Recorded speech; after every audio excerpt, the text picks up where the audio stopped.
So, if you ever struggle with discipline, not just in your training, but in other areas of your life as well, if you procrastinate on things that you know you need to do and find yourself maybe missing workouts, missing entire weeks worth of workouts in some cases, there's a really simple fix. And it's one of those obvious fixes that is like so close right under our nose that we don't even see it.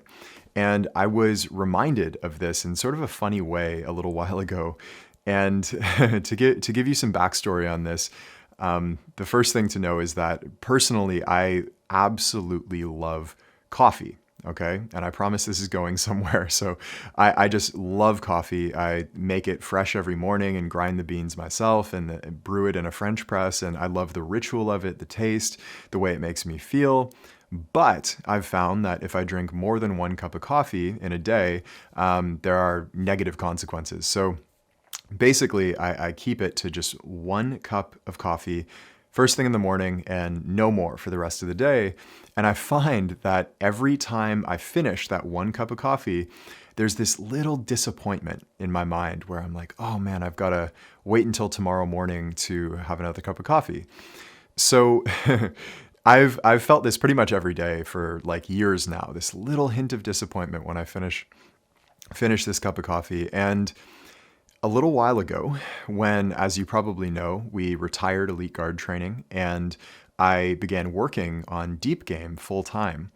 A little while ago, it was about 5 p.m. and the workday was kind of coming to a close. And I remember wrapping up for the day and kind of making my to-do list for the following day and wrapping up all my projects and closing my laptop. And I remember the moment I closed my laptop, I got that same little hint of disappointment that I get in the morning after finishing a cup of coffee. And I was thinking, wow, I have to wait until I wake up tomorrow morning to work again.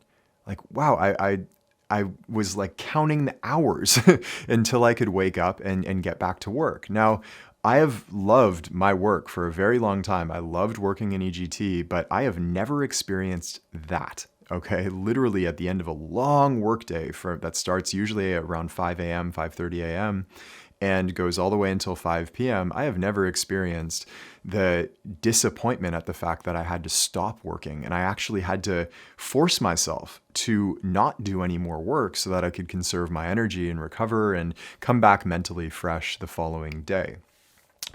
Now, in that way, when you're doing work that you love so much that you almost can't keep yourself from doing it, it fixes every problem with discipline that there is. Discipline itself becomes effortless, and you need to almost discipline yourself not to overwork. And I personally, I'm still battling this myself right now, disciplining myself to not work every single hour of the weekend and to not work in the evenings and to actually conserve my energy and not overdo it and burn out.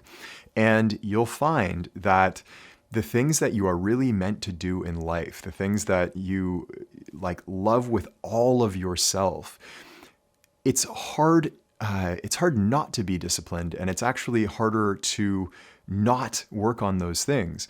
Now, what I've come to realize over the past 10 years working with many, many players at many levels of basketball is that the vast majority of basketball players are simply playing for the wrong reason. When we ask players, what motivates you in this game, the very popular answers are essentially, I want to prove everybody wrong. I want to show everybody how good I can really be. I want to, score more points than this other player on my team. I want to get the MVP and be dominant over all other players. And these are popular things to say. Like you hear NBA players saying these things all the time. I want the big contract. I want to get the money, so to speak. I heard an interview with Kyle Lowry, just over and over, he was saying, so-and-so is going to get the money. So-and-so is going to get the money.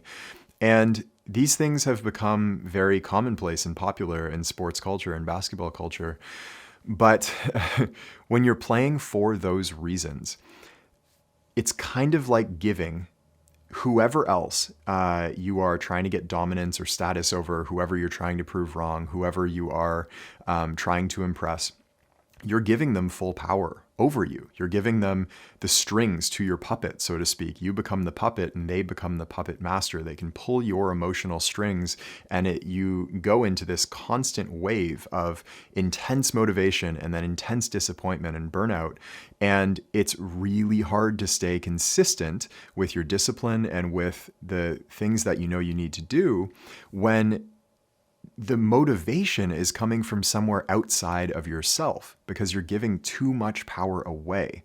And truthfully, there's really only one reason to do anything in life. And especially, there's only one reason to play basketball, which is your in the moment enjoyment of the game, the joy that it brings you in the moment as you're doing it. That's the only reason to play. If you're playing to get attention, to get social status, to be like the big man on campus at your school, to have your name in the newspaper, to dominate other players, to prove everybody wrong, even for some financial goal in the future, if you want to play professional basketball and make money, all of those reasons are completely beside the point of playing the game of basketball. The only true, pure reason to play is your in the moment enjoyment of it. If you get your motivation from that place, it's hard not to be on the court all the time. It's hard not to be in the weight room early in the morning or on the court early in the morning and putting up jump shots and getting your work in. It's really hard to pull yourself away from the game because it's so enjoyable and the enjoyment is so deep. It's like that little disappointment when you have to leave because you know it's going to be a certain number of hours or maybe a day before you can come back and get back to work at it. Okay? There was an interview with Kobe that maybe you saw in our Deep Game of Kobe Bryant movie. And I just loved this section of the interview because the interviewer had asked him, it would have been so easy for you, excuse me, it would have been so easy for you earlier on in your career to, party and go to Vegas and do the things that pretty much every other player was doing, enjoying their wealth and their status and their fame. And Kobe's answer to that was really simple. He was like, I just didn't enjoy it. I didn't enjoy it. I wanted to play basketball. And he said, even what really struck me is he said, some people take that lightly, when you say, I love the game, they take that lightly. No, I love to play the game. I love it. I don't want to do anything else. And when you come from that place, it's like impossible not to be disciplined. Okay. One of the, and also I'll mention as well in that interview, and I think it's also in the Deep Game movie that we made for Kobe. The interviewer asked him, if you were getting your external motivation from somebody like Shaq, for example, in your playing career, who do you get external motivation from in your business life? And Kobe's answer was, I didn't get external motivation. I didn't use external motivation. That was only like the 2% at the end if I absolutely needed it. My motivation came from my love for the game itself. Okay? And that is truly the only pure motivation. If you're motivating yourself by proving somebody wrong, by impressing some coach, by getting social status, climbing the ladder, doing these or achieving these external things that are dependent on other people, it's sort of like getting your nutrition from sugar, right? Rather than good, whole, organic food. If you get your nutrition from sugar, you're going to get this really intense high that might feel good and it might taste good for a moment or two, but then you're going to get the crash. That crash is going to come and you're going to feel toxic. You're going to feel tired. You're not going to feel well. And it's certainly not sustainable.